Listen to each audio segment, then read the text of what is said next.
সুপ্রিয় দর্শক মন্ডলী, আপনাদের সবাইকে শুভেচ্ছা। News and views by Nuruzzaman আবুর পক্ষ থেকে। আপনারা জানেন যে 21শে ফেব্রুয়ারি শহীদ দিবসে শহীদ মিনারে অসংখ্য মানুষ ফুল নিয়ে শ্রদ্ধা জানাতে গিয়েছিলেন। সকলেই আসলে নিজের জন্য বা নিজের সংগঠনের জন্য ফুল নিয়ে গিয়েছেন। কিন্তু এই অসংখ্য মানুষের ভিড়ে এমন একজন ব্যক্তি সেখানে ফুল নিয়ে গিয়েছিলেন। তিনি আসলে নিজের জন্য না, সাবেক প্রধানমন্ত্রী শেখ হাসিনার জন্য ফুল নিয়ে গিয়েছেন। এই শহীদ মিনারে অসংখ্য মানুষের ভিড়ে যে বাংলাদেশের যে অবস্থা গত 24-এর 5 আগস্টের পরে যেভাবে মব সন্ত্রাস ভয়ঙ্কর রূপ ধারণ করেছিল, সেইখানে এমন সাহসী কর্মকাণ্ড করেছেন সেই ব্যক্তিকে আমরা আজকে হাজির করেছি। আমাদের সঙ্গে আজকে যুক্ত রয়েছেন মিষ্টি সুভাষ, অভিনেত্রী। সুভাষ, আপনাকে সুভাষ নামেই ডাকি আর কি। আপনাকে ধন্যবাদ যে আপনি সময় দিয়েছেন।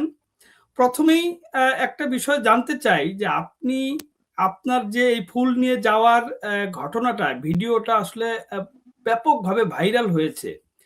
এত সাহসী পদক্ষেপ আপনি কিভাবে নিলেন আর কি? এইটা তো আসলে এইখানে আপনি নিজেও লিখেছেন ফেসবুকে আপনার যে আপনি জীবনটা হাতে নিয়ে গিয়েছিলেন। সত্যিকার অর্থেই যে অবস্থা, আইন শৃঙ্খলার যে অবস্থা, যেভাবে মানুষ মবের শিকার হচ্ছে, সেই মানে সেই প্রেক্ষাপটে আপনি এত সাহস কিভাবে পেলেন আর কি? বা কেনই বা এরকম ঝুঁকিটা নিলেন আপনি? একটু যদি বিস্তারিত বলেন। আসসালামু আলাইকুম। ভাইয়া, আপনাকে অসংখ্য ধন্যবাদ আপনার লাইভে আমাকে যুক্ত করার জন্য। আমি প্রথমেই বলতে চাই, এটা বঙ্গবন্ধুর বাংলাদেশ, এটা জননেত্রী শেখ হাসিনার বাংলাদেশ। তো আজকে মাতৃভাষা দিবস, মানে আমাদের দেশে যারা মানে ভাষার জন্য যারা শহীদ হয়েছে, হ্যাঁ, প্রাণ দিয়েছে, আজকে সেই মানে সেই দিবসটা, বিশেষ দিবস, মানে ভাষা দিবস, আজকে 21শে ফেব্রুয়ারি। তো আজকের এই দিবসে আমার কাছে মনে হয়েছে সকল ভাষার শহীদদেরকে শ্রদ্ধা জানাতে আমি গিয়েছি। তো আমি মনে করি যে আমার কাছে জননেত্রী শেখ হাসিনা সর্বোচ্চ সম্মানের জায়গায় উনি আছেন এবং উনি সর্বোচ্চ সম্মানিত একজন মানুষ। তো আমি আমার জননেত্রী শেখ হাসিনার পক্ষ থেকে আমি সকল ভাষা শহীদদেরকে বিনম্র শ্রদ্ধা জানাতে গিয়েছি, কারণ উনি সর্বোচ্চ সম্মানের মানুষ, তাই আমি ওনার পক্ষ থেকে গিয়েছি। আর আমার কাছে মনে হয়েছে যে আজকের এই যে দিবসটা, যে মাতৃভাষা দিবস, এই দিবসটা সহজ না। এই দিবসটা অনেক অর্জনের, অনেক সম্মানের, অনেক ভালোবাসার, অনেক কিছু মানে এই দিবসটাকে ঘিরে অনেক ত্যাগের বিনিময়ে আমরা আজকে এই যে বাংলা ভাষা, এই যে সুন্দর করে বাংলায় কথা বলছি, সেই সকল শহীদদের প্রতি বিনম্র শ্রদ্ধা আমি জানাতে গিয়েছি আমার জননেত্রী শেখ হাসিনার পক্ষ থেকে। তো এটা আমার কাছে মনে হয় অনেক বড় পাওয়া। আমি নিজেকে অনেক প্রাউড ফিল করছি যে আমি ওনার পক্ষ থেকে ওনার নামটা নিয়ে আমি শহীদ মিনারে যেতে পেরেছি। এই প্ল্যানটা যদি আমাকে একটু বলেন দর্শকদের উদ্দেশ্যে, যে কখন আপনি কিভাবে কখন গেলেন, কিভাবে প্ল্যান করলেন, কখন গিয়ে কাগজটা আপনি লাগিয়েছেন? কারণ সারা বাংলাদেশে আমরা দেখেছি আজকেও অনেক জায়গায় ফুল দিতে গিয়ে গ্রেপ্তার হয়েছেন, হেনস্থার শিকার হয়েছে। কোথাও কোথাও নেত্রকোনায় দেখলাম দিয়েছে, অন্যান্য জায়গায় নোয়াখালীতে হেনস্থার শিকার হয়েছে, নানা জায়গায় হেনস্থার শিকার হয়েছে, মবের শিকার হয়েছে, কোথাও গ্রেপ্তারও হয়েছে। কিন্তু আপনি কখন গিয়েছিলেন এবং মানে আপনার সঙ্গে কারা ছিল, কিভাবে প্ল্যান করে গিয়েছেন? কারণ একটা তো ঝুঁকি ছিল অবশ্যই। জি জি, আমি বলি, আমি গত 3 দিন আগের থেকে আমার প্ল্যান আমার মাথায়, মানে আমি সবসময় আমি একটা কাজ করার আগে অনেকবার আমি চিন্তায় আসে কিভাবে করব, কোন দিক দিয়ে করব, কেমন হবে, এটা অনেক রিসার্চ করি আমি, মানে এই বিষয়টা। তো আমার মাথায় আসছে যে না, আমি এই যাব, একদম ভোরবেলাটা যাব না, আমি যাব একটু 12টার দিকে যাব, এরকম একটা। আর আমার সাথে যারা গিয়েছে ওরা কিন্তু মানে যেতে চায় না, ওরা অনেক ভয় পাচ্ছিল, বললো যে না, এখানে সমস্যা হবে। তো আমি বললাম আরে কিছুই হবে না, চলো, দিতে পারলে দিব, না দিলে না, এরকম একটা মানে ওদেরকে আচ্ছা। ওইভাবে বুঝিয়েছি যে চলো, সমস্যা হবে না। তো আমার আমার মাথায় তো আছে, ওদেরকে তো আর সবকিছু শেয়ার করি নাই। তো আমি জানি, আমি সকালবেলা গতকালকে রাতেও কিন্তু ফুল কেনার টাকা আমার কাছে ছিল না। আমি আমার মাকে বলছি যে আমার কিন্তু বাজার নাই, ঘরে বাজার নাই। মানে আমার একটু ফ্যামিলি থেকে একটু সমস্যা করছে, কারণ আমার ওরা ভাবে যে আমার হাজবেন্ড থাকে দেশে বাইরে, তো সে মনে করে যে অনেক টাকা দিলে ও বেশি উড়ে বেড়াবে, তার জন্য একটু একটু সীমিত দিচ্ছে। তো ওইটা দিয়েই কিন্তু আমি ভাড়া দিচ্ছি, আমি চলছি, বাইরে বাইরে ঘুরে বেড়াচ্ছি। মানে আমার যে বাজারের খরচটা আছে না, ওইটার থেকেই কিন্তু আমি ঘুরে বেড়াই। আমি কিন্তু আমার বাচ্চা আমি কিন্তু ওরকম ইয়া করি না যে এটা করতে বাসার জন্য।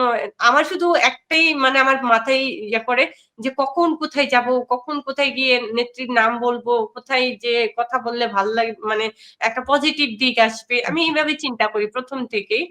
তো আমার কাছে মনে হয়েছে যে না, যেকোনো বিনিময়ে, যেকোনো মূল্যে হোক, আমার এটা লাগবেই লাগবে, আমার এই ফুলটা নিয়ে যাবই যাব, মানে এটা আমার মাথায়। তো আমার মাকে যখন বললাম তখন বললো যে এখন তো রাত হয়ে গেছে, এখন দিতে পারবো না, সকালে। আমি যে না, 10টার ভিতরেই দিতে হবে, দিতেই হবে। তখন বলছে আচ্ছা ঠিক আছে। আর আমার মা আমাকে অনেক সাপোর্ট দিয়ে যাচ্ছে, মানে অনেক। আমার মা না থাকলে মানে বেঁচেই থাকবে, মানে এরকম একটা বিষয়। তো বললো যে আচ্ছা ঠিক আছে। তো যাই হোক, আমি সকালবেলা উঠেই 10টার সময় মানে উঠে আমি একটা ইয়ে করেছি যে না, তাড়াতাড়ি খুব রেডি হয়ে বের হয়ে গেছি। তারপর আমার বাসার যে গলিটা, ওখানে কম্পিউটারের দোকান আছে, ওখানে আমি সুন্দর একটা, মানে কোনো লোকজন নাই, কিছু নাই, ওই দোকানটাতে আমি ঢুকেছি। আমি বলছি ভাইয়া, আমি না একটা টুলেট বানাবো। বললো যে সাবলেট? আমি বলছি হ্যাঁ। তখন সে এসে, আমি বলছি টুলেট বলতে আমি এই লেখাটা দিব, আপনি এই কাগজটার মধ্যে এই লেখাটা দেন। তারপরে বললো ও আচ্ছা। সে তখন যে অবাক হয়নি সে যে এই সময়ে এরকম লেখা আপনি লিখছেন? হ্যাঁ, একটু জিজ্ঞেস আমার দিকে করেনি? তাকিয়ে ছিল, আমার দিকে একটু তাকিয়ে ছিল। আমি বলছি আপনি ভয় পেন না, এটা দেন, সমস্যা নেই। তো তখনই যে ওনার থেকে নিয়েছি। আর আমি তখন আমার এই কাগজটা আমার আমার মাজাই ছিল, কিন্তু আমি ওখানে আচ্ছা। বেঁধে ইয়ে রাখছি। আরেকটা ছোট্ট একটা গাম নিয়েছি, সেটা হচ্ছে মানে আমরা ঠোঁটে লিপস্টিক দিই না, লিপস্টিকের হুম। মতো ছোট্টটা নিয়েছি, যেন সমস্যা না হয়, মানে অনেক কেউ কিছু টের না নিলে তো পায় অনেক আর কি। ঝামেলা। হ্যাঁ, হ্যাঁ। তো ওইটা আমার মাঝেই রেখেছি। তারপরে শহীদ মিনারে ঢোকার আগেই, মানে ঢুকছি তার আগেই কিন্তু আমি এটা গামটা লাগিয়ে মানে ইয়াতে দিয়েছি। এর মধ্যে বিএনপির একজন এসে বলতেছে, এই দেখছো কার নাম লিখছে, দেখছো এখানে, হ্যাঁ শেখ হাসিনার নাম। তখন মানে আমি বুঝছি যে নরম হয়ে থাকলে চলবে না। আমি যে, এই সমস্যা কি, কি হয়েছে? শেখ হাসিনার নাম তো, কি সমস্যা কি? দাঁড়ায় থাকেন, দেখেন কি করি। চুপ করে থাকেন। মানে আমি একটু লাউডলি তাদের সাথে আচ্ছা। মানে বলছি। আচ্ছা। তখন দেখি একটা আরেক বলতেছে ওদেরকে খবর দে। আমি যে খবর দিলে কি হবে? খবর দিলে কি হবে? আমিও খবর দিব। কি মনে হয়, হ্যাঁ? তখন এগুলো বলে মানে দেন সামনের দিকে গেলাম। যাওয়ার পরে তো অনেক সাংবাদিক ভাইয়েরা ছিল। তা আমি আর বেশি কথা বলতে আমার যেটা সাকসেস, মানে আমার ব্রেনে যেটা আছে যে আমার এখানে ফুলটা দিতেই হবে, নামটা শো করতে হবে, আমার জননেত্রী শেখ হাসিনাকে তার সম্মানটা দিতে হবে, আমার মাথায় এটাই ছিল। তখন আমি ওখানে ফুলও দিয়েছি, ইভেন আমি একটু কথাও বলেছি। তো যে আমি গর্বিত যে আমার দেশের মানুষ আহ বাসার জন্য, কথা বলার জন্য জীবন দিয়েছে। আর আমি লজ্জিত যে পাকিস্তানি বানাতে চায় এই রাজাকারেরা, 1971-এ যে রাজাকারেরা ছিল, সেই রাজাকারেরা আজকে বাংলাদেশকে পাকিস্তান বানাতে, সেটার জন্য আমি লজ্জিত।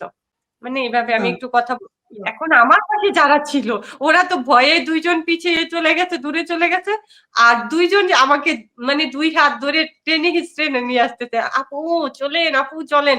ওরা অনেক ভয় পাচ্ছিল। আর ওইখানে আমি তখন কি করি, তখন কি কোনো কোনো কিছু কেউ ঝামেলা পাকানোর কোনো না, না। চেষ্টা করেছিল? ওই সময়টা ঝামেলা আর মানে ওইটার সুযোগটা পাইনি। আচ্ছা। ঝামেলাটা করতে চেয়েছিল, কারণ আমাকে একজন ফোন করে বলল যে কয়েকজন হুজুর ওইখানে মিলে মানে এক হয়ে যাচ্ছিল।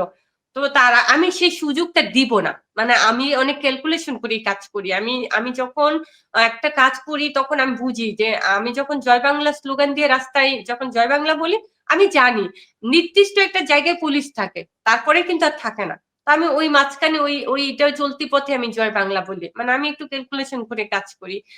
এটাতেও অনেকেই, দলেরও কিছু মানুষ আমাকে নিয়ে ষড়যন্ত্র করছে, যে ওনারা বলে যে আমি ওপেনলি কিভাবে কাজ করি, এত ওপেন কিভাবে কাজ করি। তো সেটা আমি দেখিয়েছি যে আমি একটা বোরখা পরি, দেন উপরের পাটটা খুলে ফেলি, খুলে আমি জয় বাংলা বলছি, আবার পরে ফেলতেছি, মানে এরকম বিষয়। আচ্ছা, যাই আচ্ছা, হোক, আচ্ছা, একটা কৌশল নিয়ে আপনি হ্যাঁ, করছেন। একটা কৌশল নিয়ে কাজ আচ্ছা, করি। কিন্তু আপনার কি এই যে ফুল নিয়ে গেলেন, আপনার কি কখনো মনে হয়েছিল যে এইখানে একটা মবের শিকার হতে পারেন? এবং গত ১.৫ বছরে তো আমরা দেখেছি যে এই ছাত্রলীগ করার অপরাধে, যুবলীগ করার অপরাধে বা আওয়ামী লীগ করার অপরাধে অনেককে পিটিয়ে হত্যা করা হয়েছে। যে এরকম একটা ঘটনার সম্মুখীন আপনি হতে পারেন?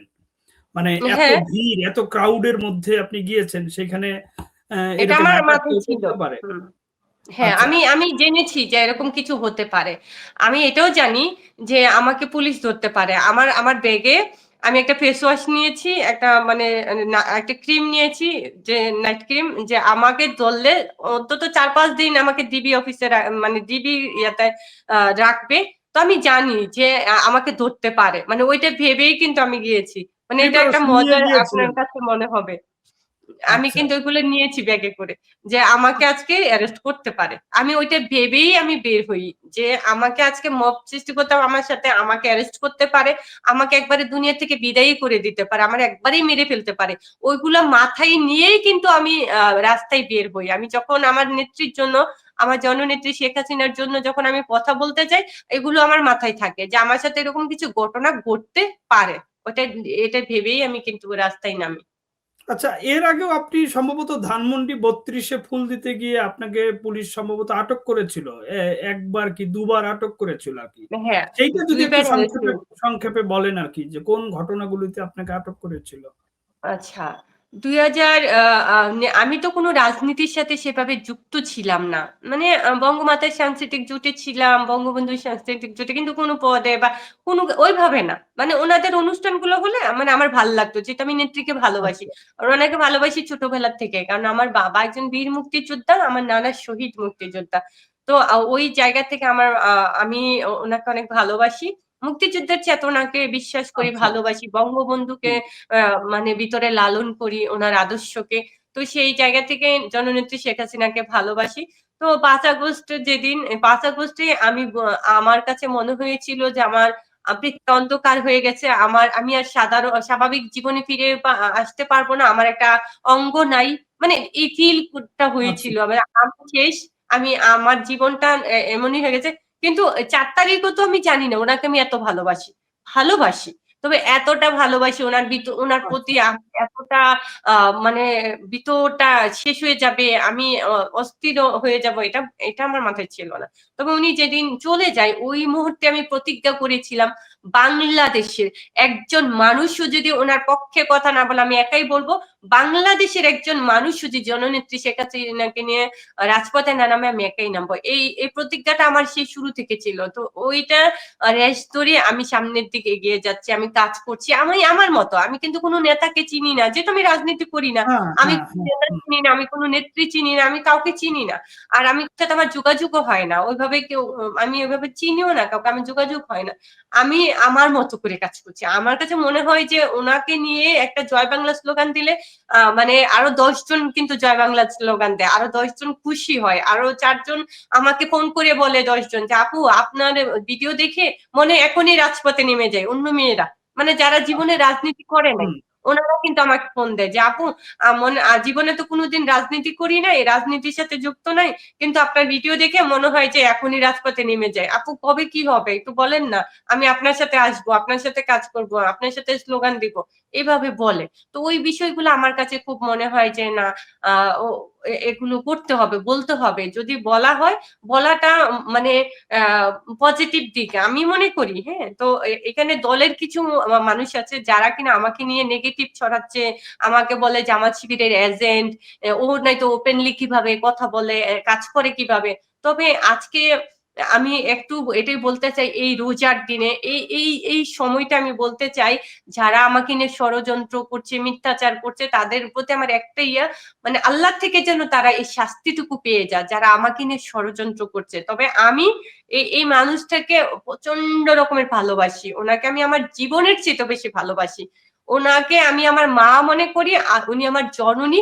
আর আমার মায়ের জন্য কাজ করতে কোনো অর্থ লাগে না, মায়ের জন্য কাজ করতে কোনো কিছুর প্রয়োজন হয় না, শুধু ভালোবাসলেই হয়, ভালোবাসাটা থাকলেই হয়। ওনার প্রতি আমার সেই ভালোবাসাটা, ওনাকে আমি আমার সর্বোচ্চ আপনাকে, সম্মানের জায়গায় রাখি। হ্যাঁ অবশ্যই আপনাকে জিজ্ঞেস করেছিলাম যে ওই 32-এর ঘটনাটা কি ঘটেছিল ফুল ও আচ্ছা, নিয়ে যাওয়ার সরি, সময়? আমি ওটা বলতে যে 2024 সালে 14ই ডিসেম্বরে, হ্যাঁ 2024 সালে 14ই ডিসেম্বরে বুদ্ধিজীবী দিবস ছিল। বুদ্ধিজীবী দিবস। সেদিন আমি গিয়েছিলাম ধানমন্ডি 32-এ। সেখানে আমার সাথে অনেক আপনারা হয়তোবা দেখেছেন যে আমি একা মেয়ে মানুষ, আমার আশপাশে 250 থেকে 300 ছেলে, মানে ওরা বাজে স্লোগান দিচ্ছে আমাকে নিয়ে। আমিও আমিও জয় বাংলা জয় বঙ্গবন্ধু বলছি, মানে ওরা আমার সাথে অনেক বাজে বিহেভ ছিল, সেটা সারা বাংলাদেশের মানুষ আপনারা হয়তো দেখেছেন। তো আমি তখন আমাকে মানে পুলিশের হাতে তুলে দেয় 2024 সালে, মানে 14ই ডিসেম্বরে। তো আমি 2 মাস জেলে থাকি। তারপরে জীবনে ফার্স্ট টাইম জেলে যাওয়া, মানে আমি তো খুব ভয় পেয়ে গেছি, আমি অনেক অনেক কান্না করেছি, মানে জেলখানে গিয়ে আমার অনেক বেশি চোখের পানি ফেলতে হয়েছে। তো তারপরে আমি 2 মাস পরে বের হয়ে আসার কাটাই যেদিন 2 মাস, সেই দিন আবার আমাদের সেই ধানমন্ডি থেকে আমি গিয়েছিলাম যে 26শে মার্চ, সে উপলক্ষে আমি ধানমন্ডিতে গিয়েছি। সে আবার 24শে মার্চে আমাকে অ্যারেস্ট করে, আমাকে মার্ডার মামলাতে দেখানো হয় আমি মার্ডার করেছি। তো কাকে করেছি, কেন করে, কোথায় মার্ডার হয়েছে সেটা আমি জানি না। তবে প্রথমবারে যে সন্ত্রাস বিরোধী মামলা দিয়েছে আমাকে, আর দ্বিতীয়বার আমাকে মার্ডার মামলা দিয়ে আমাকে 3 মাস কারাগারে রাখে। মোট 5 মাস আমি কারাগারে ছিলাম। মানে কোনো রাজনীতির সাথে যুক্ত না থেকে, কোনো কিছুর সাথে যুক্ত না থেকে, তাও আমি 5 মাস কারাগারে ছিলাম। মানে শুধু ভেতর থেকে ফিলের জন্য আর কি, মানে আপনার তো এই ভালোবাসার জন্য, ভালোবাসা তো জননেত্রী শেখ হাসিনাকে ভালোবাসার কারণে 5 মাস জেল খেটেছি। আচ্ছা তো আচ্ছা। আমি আপনি আমি এমনি আপনার লাইভের মাধ্যমে বলতে চাই যে জননেত্রী শেখ হাসিনাকে ভালোবেসে আমি 5 মাস না, আমার 5 বছর আমি জেল কাটতে পারবো, আমার শত জনম আমি জেল কাটতে পারবো, তাতে আমার কোনো দুঃখ নাই। ওনার জন্য আমার পুরো জীবনটাও আমি জেলখানায় কাটিয়ে দিতে পারি, কারণ উনি আমার জননী, উনি আমার মা, উনি আমার সম্মানের মানুষ। উনি জননেত্রী শেখ হাসিনা বাংলাদেশের ইতিহাসের নাম, জননেত্রী শেখ হাসিনা বাংলাদেশের গর্ব, বাংলাদেশের অহংকার। জননেত্রী শেখ হাসিনা, কিন্তু তাকে ভালোবাসি আপনি বলে তো আমি সবকিছু করতে পারি। আপনি তো এই সক্রিয় রাজনীতি যেহেতু করতেন না, এই যে আপনি বলছেন যে আপনার এই মানে প্রয়োজনে সারা জীবন আপনি জেলে কাটাবেন শেখ হাসিনার জন্য, এটা কেন, মানে কেন আপনি এই ফিল্ডটা আপনার কোত্থেকে আসলো? আমি নিজেও জানি না যে ওনাকে আমি কেন এত ভালোবাসি। আপনি মানে আমি বুঝাইতে পারবো না। উনি যেদিন চলে গেছে আমি মানে ফ্লোরে পড়ে, মানে আমার দরজা জানালা আটকে বাসায় আমি দরজা জানালা আটকে আমি ফ্লোরে পড়ে মানে শুধু চিৎকার করেছি। মানে একটা আছে না কান্না, ওইটা না, কান্না ছিল না। মানে একদম চিৎকার ছিল, ভিতর থেকে ফাটা কান্না যেটা আসে, শুধু চিৎকার করেছি পুরা 5 দিন। উনি তো চলে গেছে 5 তারিখে।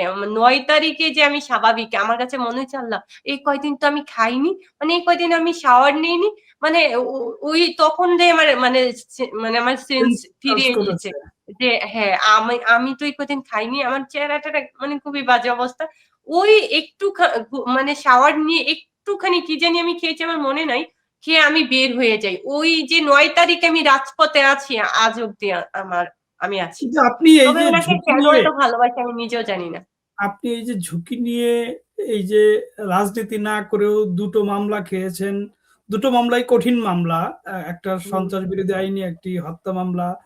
একটা মার্ডার। আপনি আপনি রাজনীতিও করতেন না সক্রিয়ভাবে, কিন্তু আওয়ামী লীগের রাজনীতির সাথে যারা জড়িত ছিল আর কি, যারা ভেটেরান নেতা, তারা তো তাদের বিরুদ্ধে অনেকের বিরুদ্ধেই কোটি কোটি টাকা লুটপাট করে তারা বাইরে বসে আরাম আয়েশে আছে, এখন পর্যন্ত কোনো তাদের সাংগঠনিক সেই তৎপরতাও নেই মানে দলের জন্য আর কি। তো সেই ক্ষেত্রে যারা সুবিধাভোগী পলিটিক্যাল লিডার, তারা তো বিভিন্ন জায়গায় গিয়ে আরাম আয়েসে জীবনযাপন করছে। আপনি একজন সাধারণ সমর্থক হয়ে, আমি আপনাকে সমর্থক বলবো আর কি, একেবারে মানে হ্যাঁ, আওয়ামী আমি লীগ তো তথা কিছুই না। শেখ হ্যাঁ, হাসিনা বা আমাকে বঙ্গবন্ধুকে একজন সমর্থক হয়ে এই ঝুঁকিটা নিচ্ছেন, এই যে 5 মাস জীবন থেকে কারাগারে গিয়েছে, এবং কারাগারের জীবন নিশ্চয়ই খুব সুখকর কোনো কিছু না আর কি। আপনি বলছিলেন যে আপনার কঠিন, একটা কঠিন সন্তান থেকে রয়েছে। কঠিনতম। তাও হ্যাঁ, জীবনে ফার্স্ট টাইম। আপনার একটা সন্তান রয়েছে, সন্তানকে ছেড়েও থাকতে হয়েছে আর কি। তারপরে এই মামলাগুলো মোকাবেলা করতে হবে, কোর্ট কাচারিতে করছি। দৌড়াতে হবে। সবকিছু মিলিয়ে এইটাকে কিভাবে দেখেন আর কি, যে এই আওয়ামী লীগের যে অনেক নেতারা। সবকিছুর বিনিময়ে মানে সবকিছু কেন জানি আমি এইভাবেই চিন্তা করি যে এই মানুষটাকে মানুষ এমনিই ভালোবাসে। ওনাকে ভালোবাসার জন্য না আসলে ওই কোনো কিছু লাগে না। মানে ওনার প্রতি ভিতর থেকেই ভালোবাসা চলে যায়। আমি যে ওনার জন্য কষ্ট করছি না। আমার মতো হাজার শত মানুষ কিন্তু ওনার জন্য কষ্ট করছে। ওনার জন্য হাজার মানুষ মানে ঘর ছাড়া, বাড়ি ছাড়া, মামলা খেয়ে যারা জীবনে রাজনীতি করে নাই তারাও মামলা খেয়েছে। ওনার জন্য মানে মানুষের যে কতটা ভালোবাসা, মানে আমি আপনাকে ভাষা দিয়ে প্রকাশ করতে পারবো না, বুঝাতে পারবো না যে ওনাকে মানুষ কতটা ভালোবাসে। মানে আমি না আসলে হতভম্ব হয়ে যাই মাঝে যে আমি তো রাস্তায় ঘুরে বেড়াই ওনার ছবি নিয়ে সবসময়।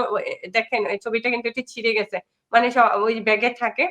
তো সবসময়ই না মানে আমি দেখি যে ওনাকে মানুষ অসম্ভব ভালোবাসে, মানে একদম মন থেকে ভালোবাসে, যে মনের গহীন থেকে যে ভালোবাসাটা আসে একটা ভালোবাসার মানুষের জন্য, ওনাকে সেম ভালোবাসাটা ওনার প্রতি। শুধু যে আমি ভালোবাসি ওরকম না, আমার মতো হাজার শত মানুষ জীবন দিয়ে ওনাকে ভালোবাসে।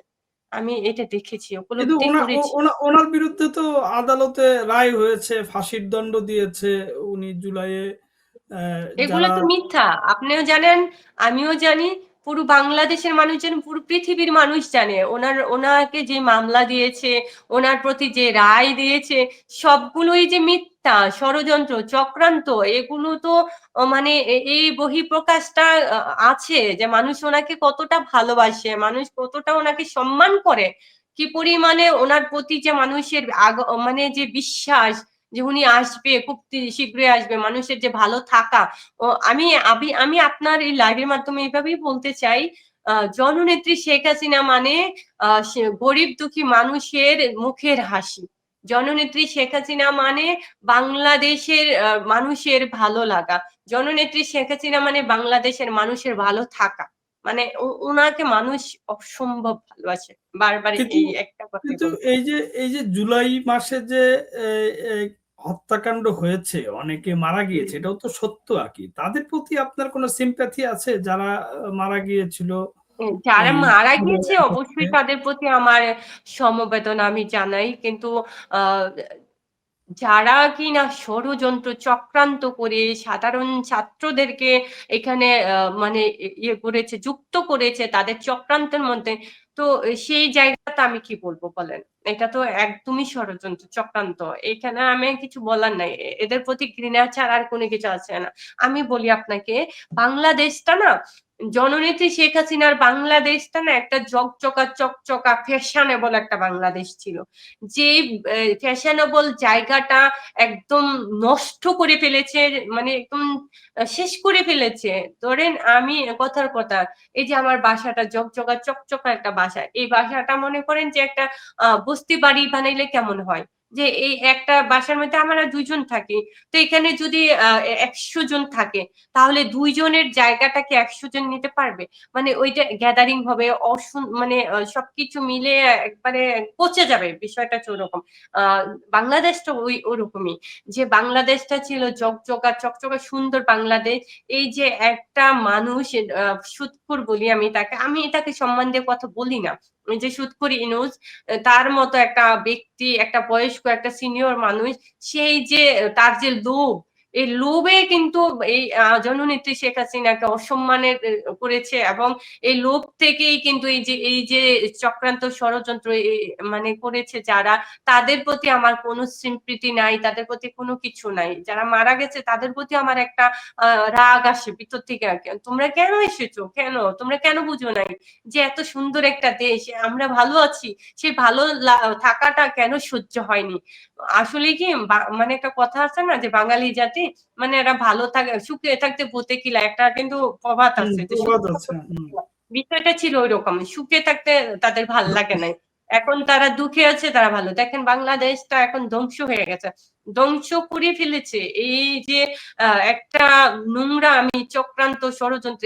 1971-এ দেখেন যে রাজাকারেরা বাংলাদেশ হতে দিতে চায়নি, বাংলাদেশ হতে বাধা দিয়েছে, বাংলাদেশের নারীদেরকে মানে অসম্মানিত করেছে, তাদের সম্মানহানি করেছে, বাংলাদেশের যে মুক্তিযোদ্ধাদেরকে যারা মেরেছে, সেই রাজাকারেরা আজকে এই মানে স্বাধীনতার এত বছর পরে এসে দেখেন ওরাই আসে বাংলাদেশের প্রধান হতে, বাংলাদেশের সরকার হতে।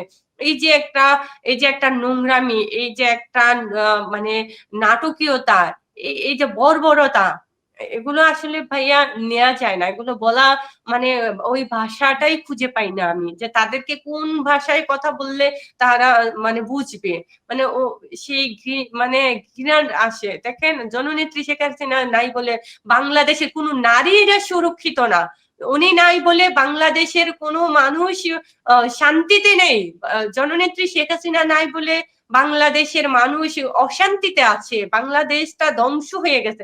সবকিছুর মানে একটাই জায়গা যে ষড়যন্ত্র চক্রান্ত।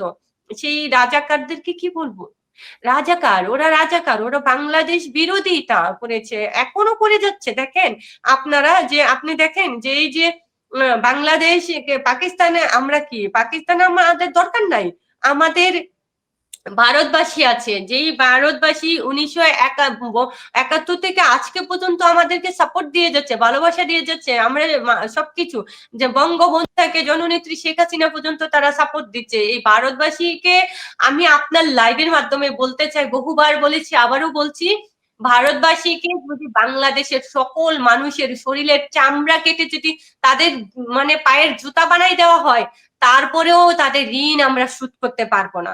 তাদের কাছে আমরা ঋণী, তাদের কাছে আমরা হাজার জনম ধরে কৃতজ্ঞতা প্রকাশ করব, কৃতজ্ঞ থাকবো আমরা, তারপরও কৃতজ্ঞতা শেষ হবে না, তারপরে তাদের কাছে ঋণের শেষ হবে না। মানে তারা আমাদেরকে এত ভালোবাসা দিচ্ছে, আমাদের জননেত্রী শেখ হাসিনাকে খারাপ সময়টা যারা পাকিস্তানিরা এসে এখানে দখল দিচ্ছিল, সেই সময়টাও ভারতবাসী সাপোর্ট দিয়ে যাচ্ছে। তো ভারতবাসী থাকতে কি আমাদেরকে পাকিস্তান দরকার হয়? দরকার হয় না, আমাদের পাকিস্তান লাগে না, ভারতবাসীদের কাছে সবকিছু আছে ভাই। কি নাই তাদের কাছে, কোন জিনিসটা নাই এটা বলেন? বিদ্যুৎ থেকে বলেন, খাবার থেকে বলেন, মানে বাসস্থান, চিকিৎসা, সবকিছু তো এখানে আছে। তাহলে কেন পাকিস্তান আমাদেরকে লাগবে, যারা কিনা আমাদেরকে ধ্বংস করে দিতে চেয়েছে, আমাদেরকে মানে কখনো মাথা উঁচু করে দাঁড়ানোর জায়গাটা দিতে চায়নি, আমাদেরকে মানে তারা ইয়া হিসেবে রেখেছে, তারা রাজা প্রজা হিসেবে দেখতো, সেই চোখে দেখতো, তাদের কেন আমাদের লাগবে? যারা আমাদেরকে রাজা করে রেখেছিল, রাজা করে রাখতে চায়, রাজা বানিয়ে মানে ওই সম্মান দেয়, আমরা তাদেরকে চাই, আমরা ভারতবাসী চাই, আমরা অন্য পাকিস্তান চাই না। যারা আমাদেরকে প্রজা বানিয়ে তেলে রাখতো, পায়ের নিচে রাখতো, তাদেরকে চাই না। যারা আমাদেরকে মাথায় রাখতো, আমরা তাদেরকে চাই, তাদেরকেই চাইবো। এখন তো বাংলাদেশে অনেকেই মানে এন্টি ইন্ডিয়া সেন্টিমেন্ট একটা অনেক বেড়েছে, অনেকে দিল্লি না ঢাকা, ঢাকা ঢাকা বলে স্লোগান দেয়, আবার ওইটা একদম পাকিস্তানিরা দেয়, এই যে পাকিস্তানিদের বংশধর ছিল, মানে আমি শুনেছি যখন আমাদের যুদ্ধ হয়েছে, যুদ্ধের পরবর্তী সময়টা নাকি বলেছিল পাকিস্তানের যে প্রধানমন্ত্রী ছিল ওই সময়, জিন্না নাকি, উনি বলেছিল যে আমরা হয়তো চলে আসছি, তবে আমাদের বংশধর দেখে আসছি। তো সে আজকে যারা দিল্লি না ঢাকা বলে, তারা হচ্ছে সেই পাকিস্তানের বংশধর, যারা কিনা এখন বাংলাদেশকে, বঙ্গবন্ধুর বাংলাদেশকে ভেঙে চুরে ধ্বংস করে দিয়েছে, তারা পাকিস্তানের বংশধর। যারা কিনা বঙ্গবন্ধুকে অসম্মান করেছে, তারা হচ্ছে পাকিস্তানের বংশধর। যারা কিনা জননেত্রী শেখ হাসিনাকে অসম্মান করেছে, তারা পাকিস্তানের বংশধর। তারা রাজাকার, তারা রাজাকারের বংশধর। তারা মানে বাংলাদেশি না, বাংলাদেশের না। তারা যদি বাংলাদেশের হতো তাহলে জননেত্রী শেখ হাসিনাকে অসম্মান করতো না এবং বঙ্গবন্ধুকে অসম্মান করতো না, যার ডাকে আমরা বাংলাদেশ পেয়েছি। বঙ্গবন্ধুর এক ডাকেই তো বাংলাদেশ স্বাধীন হয়েছে। সেই বঙ্গবন্ধুকে যারা মানে অসম্মান করছে, তার সবকিছু মুছে দিতে চাচ্ছে, অবদানকে মানে অস্বীকার করছে, তারা কারা? তারা পাকিস্তানের বংশধর, তারা পাকিস্তানি। তো তারা বাংলাদেশি না, তাদেরকে আমরা চাই না, তাদেরকে আমাদের কোনো সিম্পিটি থাকবে না, তাদের প্রতি আমাদের ভালোবাসা থাকবে না। এটাই স্বাভাবিক, আমি এটাই বলতে চাই। আচ্ছা, এখন তো একেবারে আমরা শেষের দিকে, যে এখন তো নির্বাচন হয়ে বিএনপি ক্ষমতায় আসছে, আপনার কি মনে হয় যে এখন কি আওয়ামী লীগ আবার রাজনীতিতে ফিরতে পারবে? মানে এতদিন তো একেবারেই বাজে অবস্থা ছিল আর কি, ঘর থেকে বেরোতে পারতো না বা কোনো এখন তো দেখা যাচ্ছে যে কোথাও কোথাও অফিস খোলা হচ্ছে। আপনার কি মনে হয় যে বিএনপি সাথে মিলেমিশে রাজনীতি করতে পারবে? আপনার অবশ্যই বিএনপি যদি জানে যে কাদের জন্য আজকের এই জায়গায় তারা আসছে, সেই জায়গায় সেটা মাথায় রাখতে হবে। কারণ হচ্ছে আপনি দেখেছেন যে এই রাজাকারেরা জিতার জন্য, রাজাকারেরা বাংলাদেশে হ্যাঁ ভোট না ভোট চালু করেছে। দেখেছেন যে ওরা ৭১কে মুছে দিতে চায়। তো সেই জায়গাতে তাদের কিন্তু মানে ভোট চুরি করা শুরু করেছে। আগে বলতো যে আওয়ামী লীগ দিনের ভোট রাতে করে, আর আপনারা দেখেছেন যে এই যে রাজাকারেরা দিনের ভোট রাতে না, ওরা আগের দিনের পরের দিনের ভোট আগের দিনে করেছে। আপনারা দেখছেন যে সন্ধ্যাতে বিকেল থেকেই ভোট কাটা শুরু করেছে, চুরি করা শুরু করেছে। চুরি টুরি করে কিন্তু জিততে পারেনি। কেন পারেনি? বাংলাদেশের মানুষ মানে ৭১কে মুছে দিতে চায় না। বাংলাদেশের মানুষ ৭১কে ভালোবাসে, ৭১-এর চেতনাকে বিশ্বাস করে। তো সেই জায়গা থেকে অবশ্যই তাদেরকে দেয়া হয়নি। আর মানে আমি তারেক রহমানের উদ্দেশ্যে বলতে চাই যে কৃতজ্ঞতা বোধ আপনার মধ্যে থাকতে হবে। আপনি যদি একজন ভালো শাসক হতে চান, আপনি যদি একজন ভালো রাষ্ট্রনায়ক হতে চান, আপনি যদি জননেত্রী শেখ হাসিনাকে ফলো করেন, তাহলে দেখবেন যে দেশ কি করে চালায়। দেশের মানুষকে ভালোবাসতে হবে, দেশের মানুষকে ভালো রাখার টেন্ডেন্সি মাথায় রাখতে হবে। তাহলেই কিন্তু আপনি ভালো কিছু করতে পারবেন। আর আরেকটা বিষয় বলি, যেটা আপনার কথা, যে আওয়ামী লীগ কি বিএনপির সাথে হাত ধরে রাজনীতি করতে পারবে কিনা, এটা বিএনপি কে চিন্তা করতে হবে যে আমরা আওয়ামী লীগের সাথে ভালো রেখে, তাদের সাথে ভালো সম্পর্ক রেখে আমরা রাজনীতি করতে পারবো কিনা। এটা আমি আওয়ামী লীগের কাছে সেটা বলতে চাই না। আচ্ছা, একেবারে ধন্যবাদ আপনাকে। আমি একেবারে একটা শেষ কোশ্চেন, আপনি আপনি এমনি কি করেন আর কি? আমি যতদূর জানি যে আপনি অভিনয়ের সঙ্গে যুক্ত ছিলেন। ইয়া না, একটু আমি সংক্ষেপে যদি একজন বলেন। আমি আমি একজন মডেল। আমি অভিনয় খুব টুকটাক করেছি। আমার অভিনয়টা সেইভাবে না। তবে হ্যাঁ, হ্যাঁ, আমি মঞ্চে আমি কাজ করেছি, যেমন থিয়েটারে আমি থিয়েটারের সাথে যুক্ত আছি।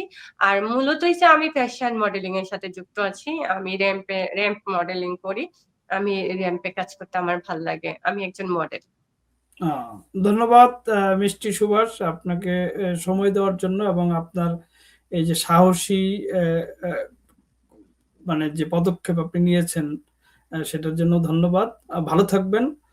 সুপ্রিয় দর্শক মণ্ডলী, আপনাদের সকলকে শুভেচ্ছা। সবাই ভালো থাকবেন। আমরা নিশ্চয়ই আবার অন্য একজন অতিথিকে নিয়ে আবার আপনাদের সামনে হাজির হবো। সে পর্যন্ত ভালো থাকুন, সুস্থ থাকুন। আল্লাহ হাফেজ। Thank you. থ্যাংক ইউ আপনাকেও। আমি একটু দর্শকের উদ্দেশ্যে বলতে চাই যে আপনারা ভালো থাকবেন এবং ভালোর সঙ্গে থাকবেন। কারণ হচ্ছে এই বাংলাদেশ বঙ্গবন্ধুর বাংলাদেশ, এই বাংলাদেশ জননেত্রী শেখ হাসিনার বাংলাদেশ। আর বাংলাদেশের সকল মানুষের সুরক্ষা দেয় এই জননেত্রী শেখ হাসিনা, বাংলাদেশের মানুষকে ভালো রাখে জননেত্রী শেখ হাসিনা। তো বাংলাদেশের মানুষ যদি, আপনারা যদি বাংলাদেশ হিসেবে নিজেদেরকে দাবি করেন, বাংলাদেশে সুন্দর করে জীবনযাপন করতে চান, শান্তিতে থাকতে চান, অবশ্যই জননেত্রী শেখ হাসিনাকে সাপোর্ট দিবেন, ওনাকে ভালোবাসবেন, তাহলে আপনারা ভালো থাকবেন। সবাইকে ধন্যবাদ। আসসালামু আলাইকুম।